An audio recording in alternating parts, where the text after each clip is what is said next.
हबीब अकरम साहब हमारे साथ मौजूद हैं। हबीब साहब, आप किस तरह से देखते हैं तहरीक इंसाफ जो कि एहतसाब का नारा लेके इक़्तिदार में आई और मुल्की सियासत में कदम रखा, अब जो सूरत हाल है दावों के बरक्स दिखाई देती है। रिपोर्ट में ये बात सामने आई है कि रसाई ही नहीं दी गई स्क्रूटनी कमेटी को जो तहरीक इंसाफ कनाडा और न्यूजीलैंड के बैंक अकाउंट्स थे। देखिए, एक फैक्ट तो बुनियादी तौर पर हमारी पाकिस्तान की पॉलिटिकल पार्टीज के बारे में ये है कि ये तमाम वो पार्टियां हैं जिनके माली मामलात अगर खोले जाएंगे तो उसमें इसी तरह की डिस्क्रिपेंसीज और तजादात सामने आएंगे। बहुत सारी चीजें हैं जो सामने आए तो उन पार्टीज का पोल खुलने का उन्हें खदशा रहता है। इसी वजह से हम अपनी पॉलिटिकल पार्टीज या सियासत के अंदर जो फंडिंग है उसके मामले में कुछ नहीं जानते। तो ये पहली एक कोशिश हुई है, अगरचे ये नेगेटिवली शुरू हुई कि पाकिस्तान तहरीक इंसाफ के एक नाराज कारकुन ने बाकायदा तौर पर एक मुहिम चलाई और उसके नतीजे में आज कुछ फैक्ट्स हमारे सामने आए हैं। लेकिन ये बहुत ऐसे फैक्ट्स नहीं है जिनकी बुनियाद पे अभी हम कोई नतीजा अखज कर सकें। लेकिन बहरहाल इन फैक्ट्स ने पाकिस्तान तहरीक इंसाफ के जो एहतसाब के बयानिए को बहुत नुकसान पहुंचाया है। पाकिस्तान तहरीक इंसाफ जो साफ चली शफाफ चली का नारा लगाकर हुकूमत में आई थी, आज जब उसके हिसाबात खुले हैं तो पता चल रहा है कि ऑस्ट्रेलिया और न्यूजीलैंड में भी कुछ अकाउंट्स ऐसे थे जिनके बारे में इलेक्शन कमीशन को नहीं बताया गया और बहुत सारे ऐसे पैसे 35 करोड़ की बात हो रही है कि उसके डिफरेंसेस सामने आ रहे हैं। खर्चे ज्यादा हो रहे हैं लेकिन आमदन जो है वो उस तरह से नहीं है। और हम सबके ये लिविंग मेमोरी है हम सबकी कि इमरान खान साहब कहा करते थे कि मैं 10 रुपए में 5 रुपए और 100 रुपए आम लोगों से लेके अपनी पार्टी चलाऊंगा।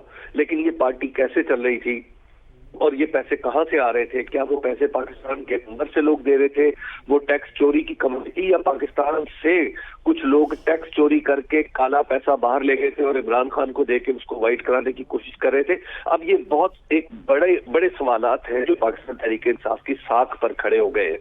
अब पाकिस्तान तहरीक इंसाफ को अगर सियासी तौर पर अपनी बका चाहिए तो उसे यकीनन ये सामने आना होगा, इन तमाम जो डिस्क्रिपेंसीज है इनकी तावील करनी होगी, इनके दलाइल देना होंगे।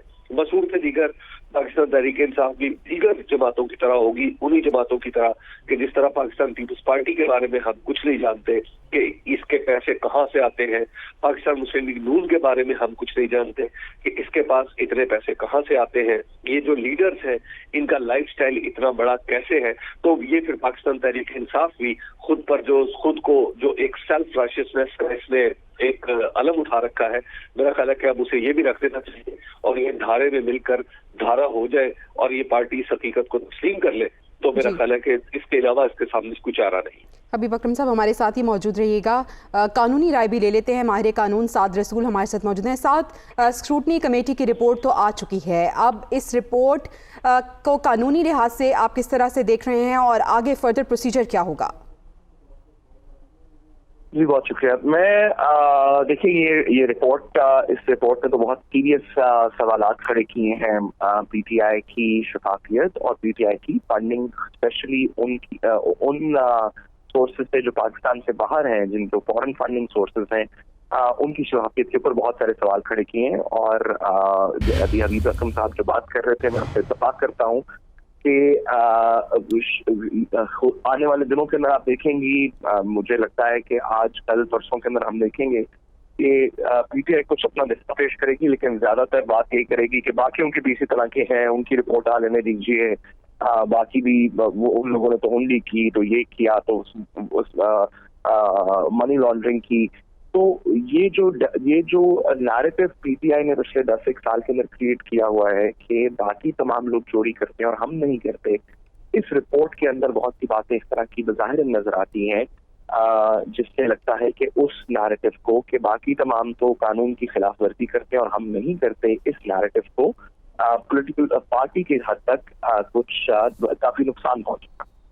यहाँ से आगे का जो कार्रवाई कानून के अंदर है अभी उसमें बहुत से स्टेप्स बाकी हैं। ये सियासी तौर पे तो पीटीआई को इसका बहुत ज्यादा नुकसान हो सकता है और मेरा ख्याल है कि शायद होगा, आने वाले दिनों के अंदर हम देखेंगे। लेकिन कानूनी तौर पे अभी पीटीआई के को नुकसान होने में बहुत स्टेप्स बाकी हैं। ये अभी एक रिपोर्ट है, इस रिपोर्ट की बेसिस के ऊपर अभी कोई हतमी फैसला जारी नहीं किया। हतमी फैसला जारी करने से पहले इस रिपोर्ट की डिफरेंट चीजों को चैलेंज किया जा सकता है, कुछ इलेक्शन कमीशन के सामने, कुछ अदालत के अंदर। अगर वर्स्ट के सिनारियो भी हो और कानूनी तौर पे इलेक्शन कमीशन फॉरेन फंडिंग की केस में पीटीआई के खिलाफ फैसला भी कर दे, तो उस फैसले के अंदर जरूरी नहीं कि पीटीआई को कोई जौहरी कोई नुकसान इस तरह का पहुंचे, कुछ डैमेजेस अवॉर्ड किए जा सकते हैं। अगर बिल्कुल ही वर्स्ट के सिनारियो हो और कानून के की कुछ शिकों को इंटरप्रेट करते हुए इलेक्शन कमीशन ये कहे कि पीटीआई की फॉरेन फंडिंग इतनी ज्यादा है या इस तरह की है कि इनके खिलाफ कोई सीरियस कार्रवाई करनी चाहिए, कोई पॉलिटिकल पार्टी की सतह पर इनके खिलाफ कोई सीरियस कार्रवाई करनी चाहिए, तो उसके अंदर भी मजीद कानून के अंदर पेचीदगियां हैं कि वो कार्रवाई किस तरह होगी। पहले एक रेफरेंस फाइल होगा, पहले इलेक्शन कमीशन का फैसला आएगा, फिर फेडरल गवर्नमेंट एक रेफरेंस फाइल करेगी, मैटर सुप्रीम कोर्ट में जाएगा, सुप्रीम कोर्ट उस पर हतमी फैसला करेगी। तो कानूनी तौर के ऊपर अभी स्टेप्स तो बहुत से हैं। इस रिपोर्ट के आ जाने से पॉलिटिकल पार्टी पीटीआई को अभी इमीडिएटली कोई चलने में या अपनी पॉलिटिकल एक्टिविटीज करने में तो नुकसान नहीं है, लेकिन जो नैरेटिव पीटीआई ने क्रिएट किया था उसमें बहुत से ऑफ कोर्स यकीनन नैरेटिव को बहुत ज़्यादा नुकसान पहुंचाए। साथ बिल्कुल आप दुरुस्त कह रहे हैं। ब्यूरो चीफ इस्लामाबाद खावर घुमन भी हमारे साथ मौजूद हैं। खावर, पाकिस्तान तहरीक इंसाफ की जानिब से दावे बड़े बड़े किए जाते थे, अभी भी किए जाते हैं, लेकिन रिपोर्ट कुछ और कह रही है। क्या रुख इख्तियार करेगी मुल्की सियासत इस स्क्रूटनी कमेटी की रिपोर्ट के बाद? जी, सबसे पहले तो ये एक अच्छी रवायत कायम की गई है जो इलेक्शन कमीशन ऑफ पाकिस्तान की तरफ से कि एक पॉलिटिकल पार्टी के जो बैंकिंग के डिटेल्स हैं, उनके अकाउंट्स हैं, उनको पब्लिक किया गया है।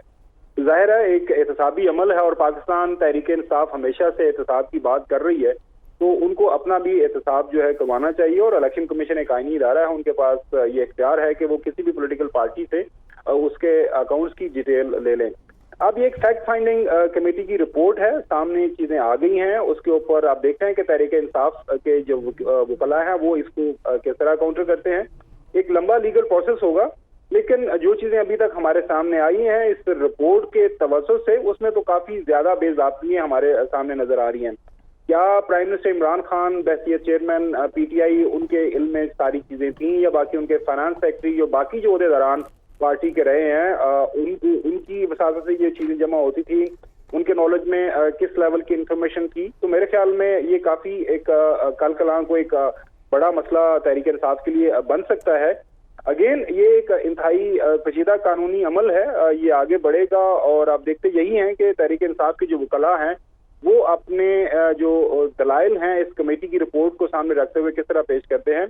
लेकिन दोबारा से बात दोहराने की जरूरत ये है कि ये वो चीजें हैं जो मेरे ख्याल में किसी भी मुल्क के अंदर जमहूरी कल्चर को इस्तेहकाम बख्शती हैं, और मेरे ख्याल में बाकी जो हमारी बड़ी बड़ी पॉलिटिकल पार्टीज हैं उनकी भी जो रिपोर्ट्स हैं इस तरह की, उनके जो केसेस चल रहे हैं, उनकी भी चीजें पब्लिक होना चाहिए और हमें पता चलना चाहिए कि हमारी बिल्कुल ठीक है, यकीनी तौर पर ये चीजें सामने आनी चाहिए।